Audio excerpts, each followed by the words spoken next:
त्यानंतर आरोग्य क्षेत्रामध्ये काम करतोय. सगळ्यात चांगल्या ऍक्टिव्हिटी ह्या खेडमध्ये साजरे करते आणि 24 तास 365 दिवस उपलब्ध असणारी ही संघटना आहे. आणि ही सगळी सेवा ही निस्वार्थीपणे या ठिकाणी करतात. आज ते स्पोर्ट्स ऍक्टिव्हिटी खेळामध्ये त्यांनी ही फुटबॉल स्पर्धा घेतली. पावसाळी फुटबॉल स्पर्धा हा एक वेगळा आनंद देणारा हा क्षण आहे आणि म्हणून ही स्पर्धा चांगल्या पद्धतीने व्हावी यासाठी मी शुभेच्छा द्यायला आलोय. खर तर स्पर्धा खेळमध्ये व्हायला पाहिजेत, नवीन खेळाडू तयार व्हायला पाहिजेत. महाराष्ट्र शासन असेल किंवा देशाचे पंतप्रधान नरेंद्र मोदी असतील, हे खेळाडूंना प्रोत्साहन देणारी सगळी मंडळी आपल्याला भेटलेली आहे.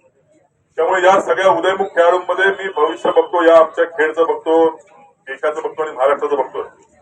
त्यामुळे जास्तीत जास्त आपले इथं खेळाडू निर्माण व्हावे ही इच्छा मनामध्ये आहे आणि म्हणून खंत व्यक्त केली. संख्येची अपेक्षा आहे की आम्हाला ग्राउंड मिळत नाही. खरं तर हे ग्राउंड तुम्हाला मिळालंच पाहिजे. कुणी अडवलं तर ह्या वैभव खेडेकरला सांगा. आता 353 बेलेबूर ऑफेन्स झालेला आहे, त्यामुळे अडचण काही येणार नाही.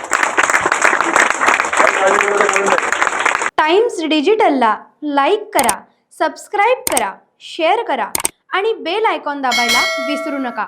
Times digital.